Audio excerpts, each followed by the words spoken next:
안녕하세요. 저는 최근에 이혼하고 지금은 30대의 마지막을 보내고 있는 돌싱녀입니다. 제가 친정 부모님께는 알리지 않고 이혼을 했었는데 시간이 조금 지난 오늘에서야 친정 부모님께 사실대로 털어놨네요.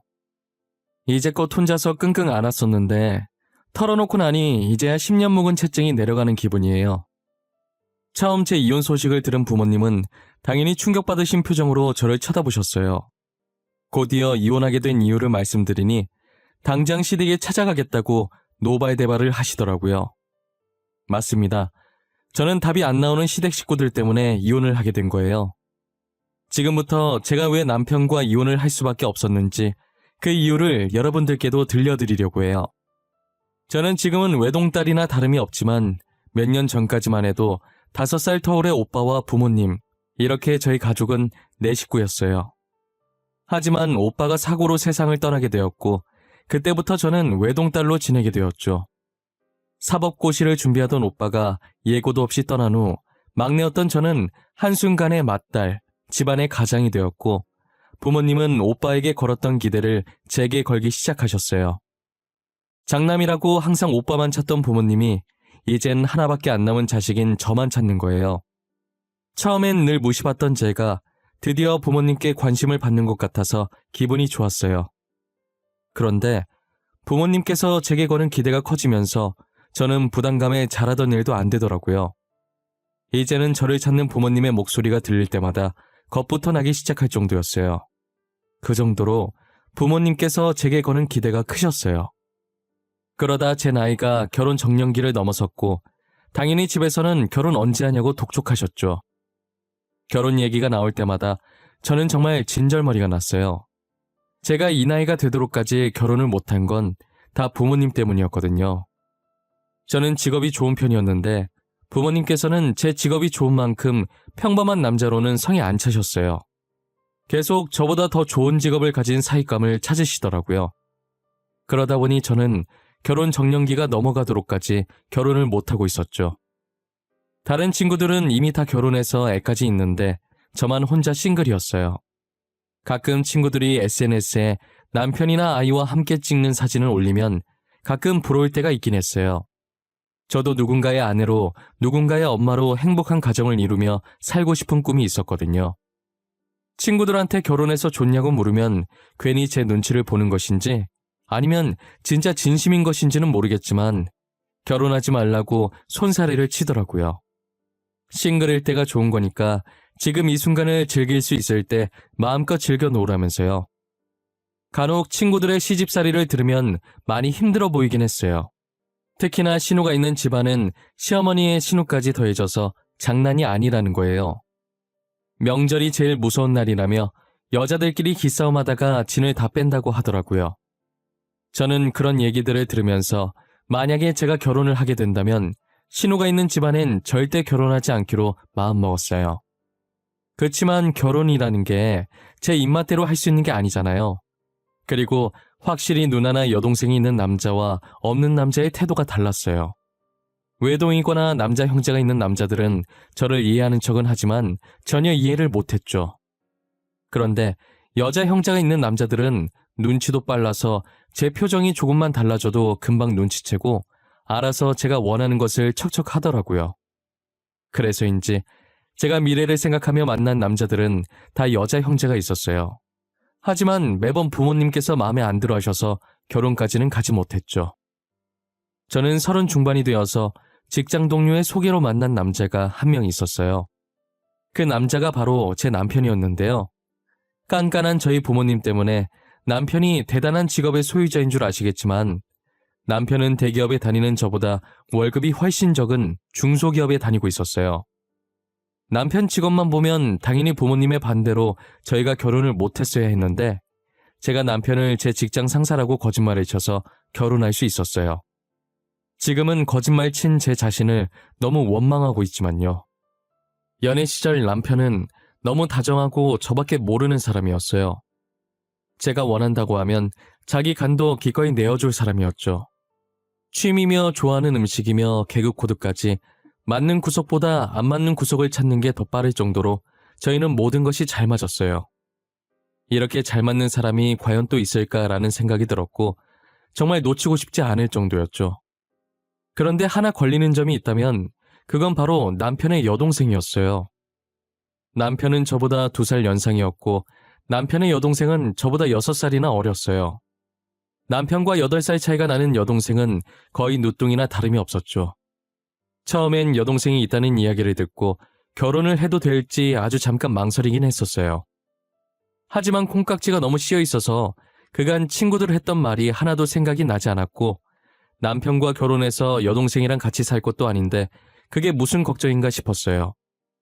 결혼 날짜를 잡을 때까지도 주변에서는 그 나이까지 남자가 결혼을 못한 데에는 이유가 있을 거라고, 이제 연애한 지 5개월밖에 안 됐는데 결혼을 너무 성급하게 결정한 것 아니냐고 하더라고요. 그렇게 치면 반대로 저도 이 나이까지 결혼 못했는데 남편과 똑같은 상황이었죠. 제가 그때 콩깍지가 아니라 귀신에 씌었던 건지 당시의 조언이랍시고 해주는 얘기들이 제 귀에는 하나도 안 들어왔어요. 저는 주변의 만류에도 남편이 하기 나름일 것이라는 생각을 하고 남편 하나만 믿고 결혼을 했어요. 그런데 걱정과는 다르게 막상 결혼해서 생활해보니 저희 부부가 분가를 하니까 시댁에 갈 일이 잘 없어서 시어머니와 시누랑 마주칠 일이 별로 없었어요.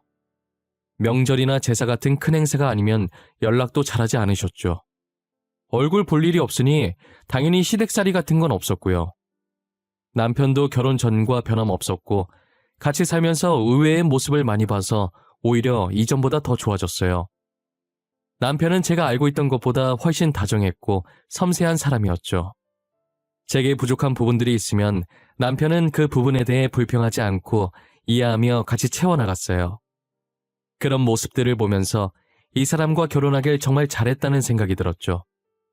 무슨 일이 생기든 남편과 함께라면 다 이겨낼 수 있을 것만 같았어요.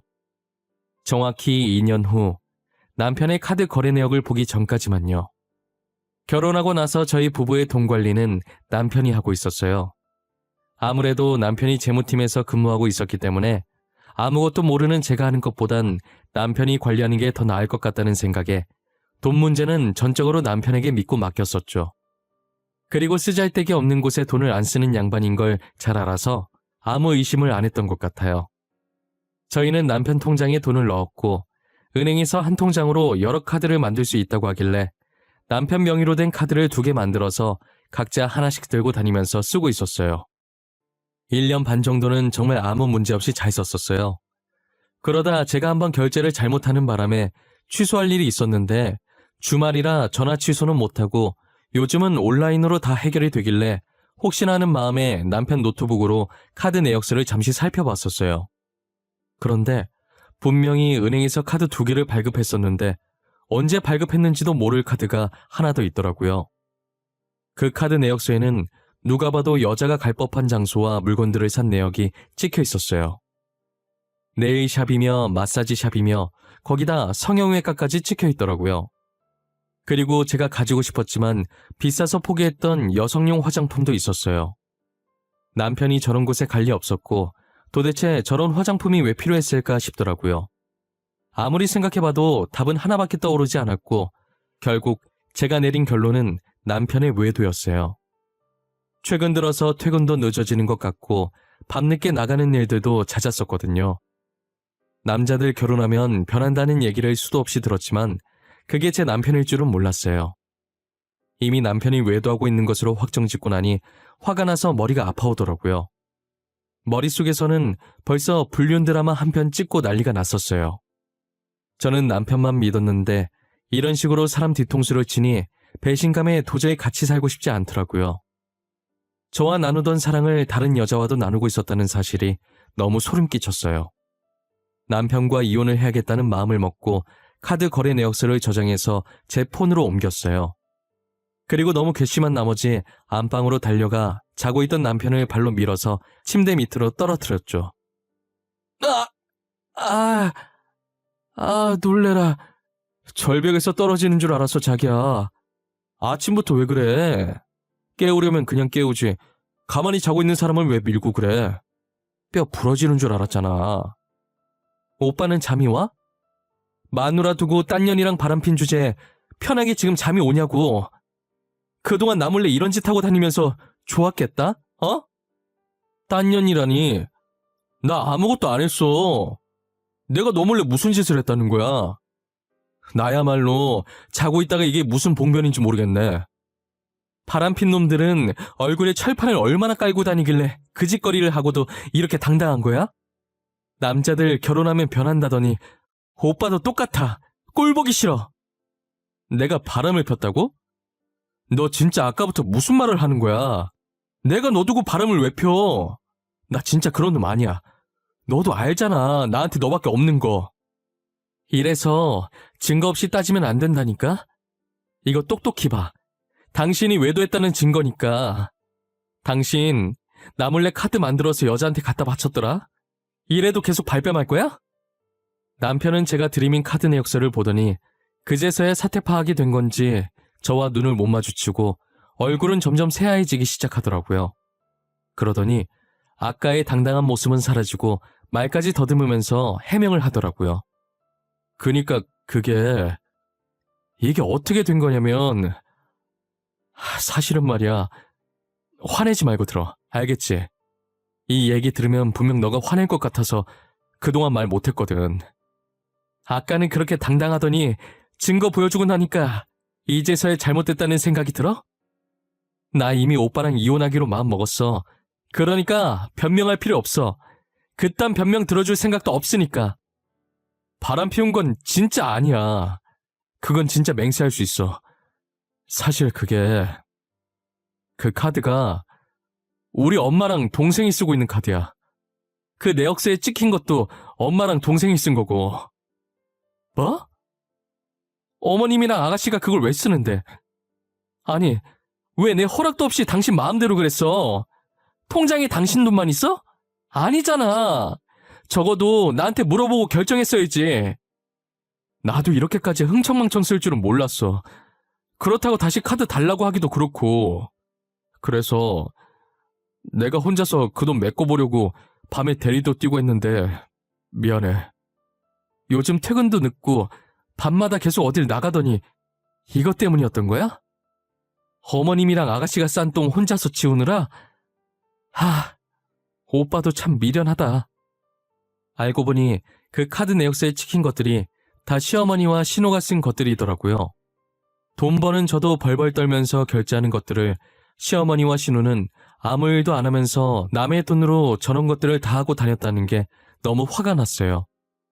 누구는 남 밑에서 좋은 소리 안 좋은 소리 다 들어가며 힘들게 돈 벌고 있고, 누구는 집에서 놀면서 남의 돈을 자기 돈 마냥 쓰고 있고, 지금 이게 무슨 경우인가요? 저는 당장 시댁에 가서 남편이 줬던 카드를 다시 뺏어와야겠다는 생각이 들었어요. 정말 이대로 놔뒀다간 당장 저희 생활비도 다 날아가게 될 것 같았거든요. 더 생각할 것도 없이 옷을 대충 아무거나 손에 잡히는 대로 입고 시댁으로 향했어요. 시댁으로 가니 시어머니와 신우는 거실 소파에 나란히 앉아 속 편하게 TV를 보면서 웃고 있더라고요. 제가 온 줄도 모를 만큼 소리를 크게 틀어놓고 보고 있는데 진짜 한심해 보였어요. 어머님, 우리 그이가 준 카드 지금 어디 있어요? 그 카드 당장 내놓으세요. 카드 받은 거 알고 온 거니까 발뺌하실 생각 마세요. 어머 깜짝이야. 너 언제 왔냐? 카드? 무슨 카드? 나 카드 같은 거 받은 적 없는데? 시댁에 다짜고짜 찾아와서는 이렇게 시애미한테 눈 부릅뜨고 따지는 행동은 누구한테 배운 거니? 그이한테 카드 받으셨잖아요. 제가 언제까지 모를 거라 생각하셨어요? 그리고 남의 돈을 그렇게 흥청망청 쓰시면 어떡해요? 남의 돈? 그게 어떻게 남의 돈이야? 우리 아들 돈이지. 이만큼 키워줬는데 우리 아들 돈도 내 마음대로 못 쓰니? 카드 안 받으셨다더니 받으셨네요. 주세요 당장. 카드 어디 있어요? 다시는 저희 돈 마음대로 쓰지 마세요. 그거 아드님 돈 아니고 거의 다 제 돈이에요. 언니 진짜 꽉 막혔다. 언니가 저희 집으로 시집 왔으니까 언니도 이제 저희 식구 아니에요?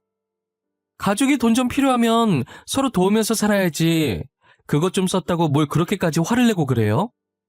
뭘 그렇게까지 화를 내냐고요? 아가씨, 그렇게 돈이 필요하면 집에서 놀지만 말고 일을 하세요. 우리는 무슨 돈을 낳아요? 아니잖아요. 저희도 다 남 밑에서 힘들게 일해서 번 거예요. 아, 네네. 남 밑에서 정말 수고가 많으시네요. 아니, 막말로 제가 오빠 통장에 있는 돈 쓰는 건데 언니 돈이라는 증거가 없지 않아요? 저희는 당연히 오빠 돈이라고 생각하고 쓴 거잖아요. 카드 내놓으라고 하니까 시어머니와 신우는 말도 안 되는 억지를 부리면서 카드를 안 주더라고요. 솔직히 말해서 통장 명의만 남편 거지 그 안에 있던 돈은 거의 다 제 돈이었거든요. 저랑 남편 월급부터가 2배 이상 차이가 나는데 거기 있는 돈이 전부 남편 돈일 리가 없잖아요. 여기서 더 말해봤자 제 입만 아플 것 같아서 카드를 못 받은 채로 집으로 돌아왔어요.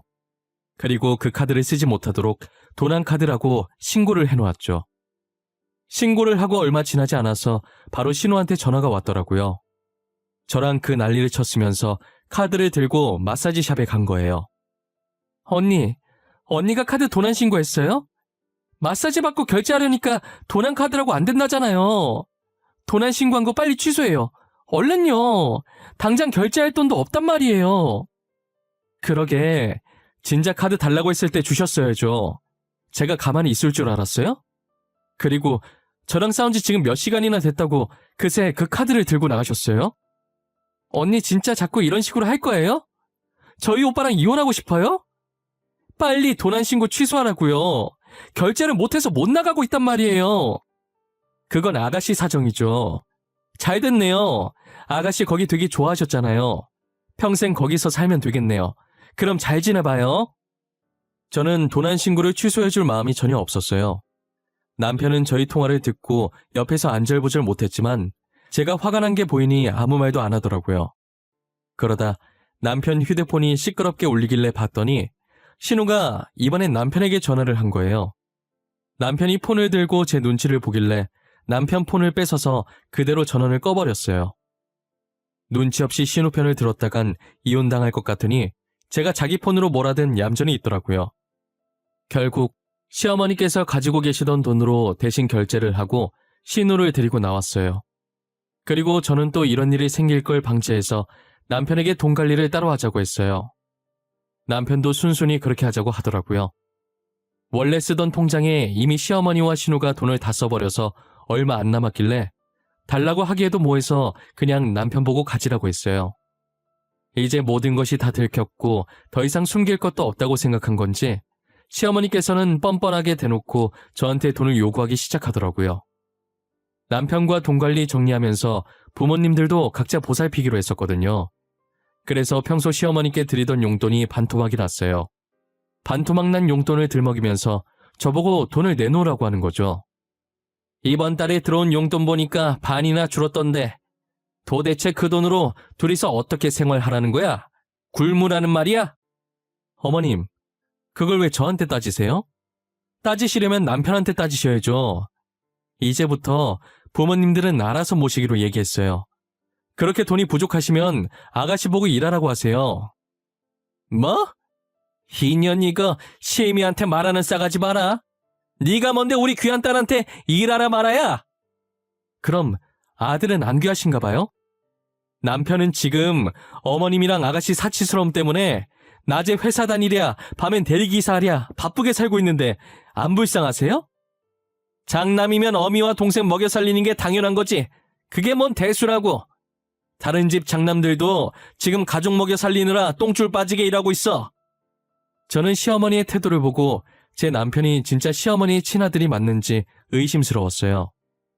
어떻게 저런 성품을 가진 사람한테 착한 남편이 태어난 건지 정말 의문이었죠.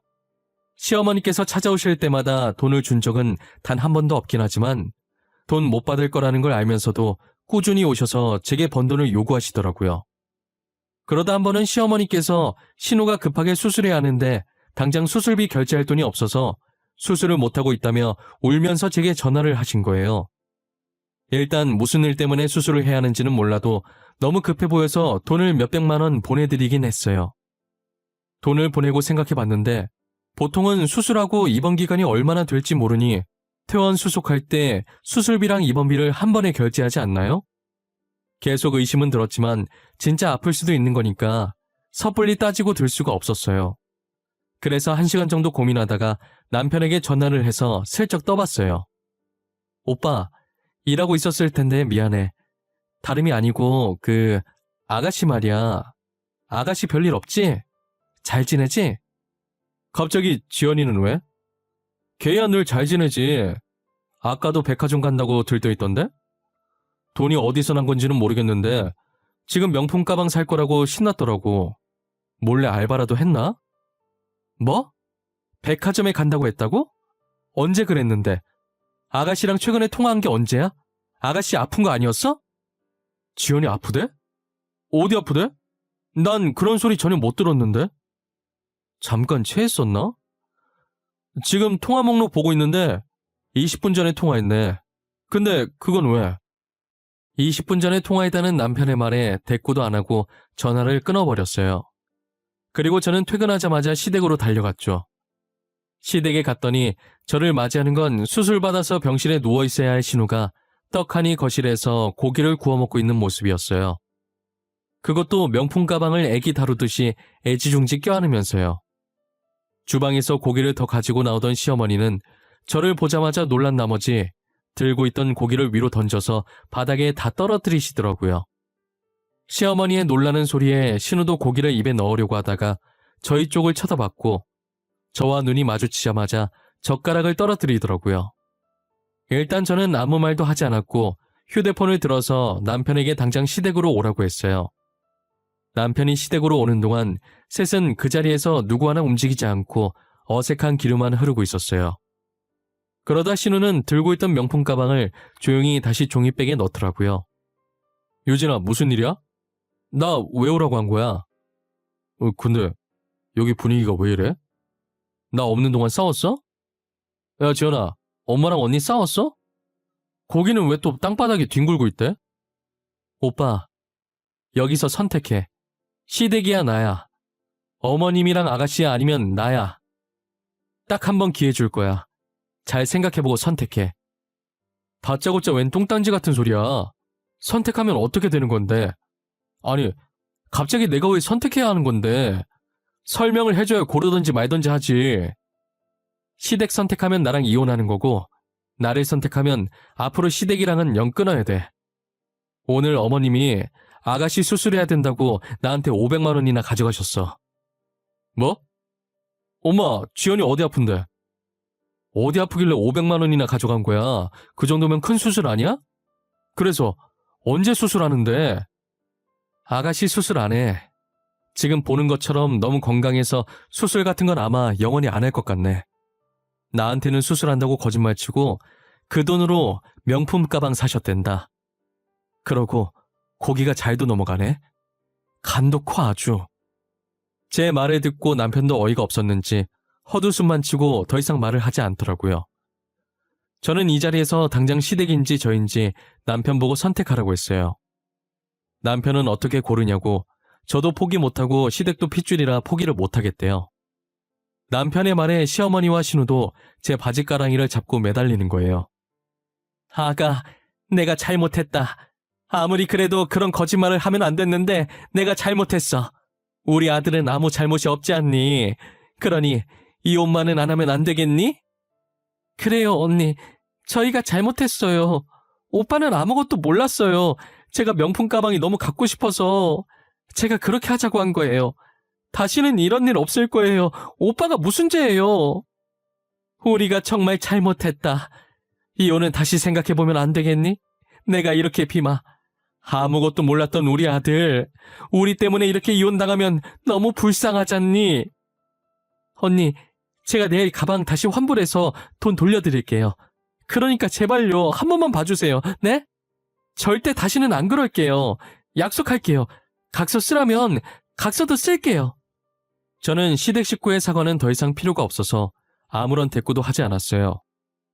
남편은 절대 가족을 버릴 수 없는 성격이라는 걸 누구보다 잘 알고 있었기 때문에 제가 먼저 이혼하겠다고 말하고 저를 잡고 있던 시어머니와 신우 손을 뿌리치고 시댁에서 빠져나왔어요. 저는 곧장 집으로 갔고 제 짐을 다 챙겨서 일단 당분간만 친구 집에서 살기로 했어요. 날이 밝는 대로 이혼 소송을 하러 갔어요. 처음 발견했던 남편의 카드 명세서와 시어머니와 통화했던 것, 그리고 돈 보낸 내역까지 증거로 제출했어요. 업무 특성상 제 휴대폰으로 전화하면 자동으로 녹음이 되게 설정해놨었기 때문에 시어머니와 통화했던 것이 다 녹음되어 있었죠. 그리고 남편한테 시댁에 오라고 했을 때도 전화를 끊자마자 휴대폰에 있던 녹음 기능을 이용해 시댁에서 나눈 대화들도 다 녹음을 해놔서 그것도 같이 증거로 제출했어요. 이혼 소송이 생각보다 오래 걸리지 않았던 것 같아요. 제가 제출한 증거물을 확인하더니 남편 쪽에 유책 사유가 있다고 판결을 내렸고 남편은 저한테 위자료와 시댁에 뜯겼던 돈을 배상해야 했어요. 하지만 당장 제게 줄 돈이 없어서 결국 남편의 월급을 압류했죠. 아직까지도 매달 남편에게 위자료를 나눠서 받고 있어요. 벌써 이 일도 3달 전 일이 됐네요. 시간이 어쩜 이리도 빨리 가는지 모르겠어요. 저는 3달 동안 친구에게 생활비를 반 보태면서 생활하다가 드디어 오늘 본가로 돌아갔네요. 부모님께 어떻게 말을 꺼내야 할까 고민하다 보니 3달이 지나 있더라고요. 지금 이렇게 글을 쓰고 있는 와중에도 거실에서는 부모님께서 화내는 소리가 들려요. 전 남편에게 통화를 한 것인지 아버지께서 이놈 저놈 소리를 다 하고 계시네요. 저는 아마 앞으로 재혼은 절대 안 할 것 같아요. 결혼 생활을 해보니 결혼은 저랑 안 맞는 것 같더라고요. 언젠간 좋은 사람이 생긴다면 생각은 한번 해보겠지만 안 할 확률이 확실히 높아요. 그리고 제가 신호의 안 좋은 면만 말한 것 같은데 제 신호가 그랬었다는 거지 안 그런 신호분들도 분명 많을 거예요. 여기에 올라오는 사연 가끔 들으면 신호와 친구처럼 지내시는 분들도 많더라고요. 그러니 본인도 누군가의 신호인데 제 글에 신호가 나쁜 존재라 적혀있다고 기분 나쁘게 생각은 하지 않으셨으면 좋겠어요. 본인 같은 신호가 있는 반면에 아직도 저렇게 나쁜 신호도 존재하는구나 라고만 생각해주세요. 이제 저는 부모님께도 이혼 소식을 전했으니 풀지 못했던 문제를 하나 푼 기분이에요. 앞으로는 저희 부모님도 챙기고 제 자신도 챙기면서 열심히 잘 살아보려고요. 이건 제 생각인데 아마 전 시어머니와 전 신우의 씀씀이는 평생 고쳐지지 않을 것 같아요. 결국 그 둘 때문에 죽어나가는 건 전 남편 하나뿐이겠죠. 여러분들도 결혼할 때 남편만 믿고 하지 마시고 주변 사람들까지 잘 알아보고 하셨으면 좋겠어요. 괜히 저처럼 남편 하나만 보고 결혼했다가 험한 꼴 당하면 안 되잖아요. 둘이 좋아서 하는 게 결혼인 건 맞지만 경험해보니 둘만 좋다고 다 되는 건 아니더라고요. 뭐든 신중해서 나쁠 건 없으니까 충분히 시간을 두고 뭐가 현명한 선택인지 잘 판단하시길 바래요. 이왕 결혼하는 거 남편과 죽을 때까지 잘 사는 게 좋잖아요. 지금까지 제 긴 이야기를 들어주셔서 감사하고 늘 건강하세요. 저는 여러분들의 앞길을 늘 응원하고 있겠습니다.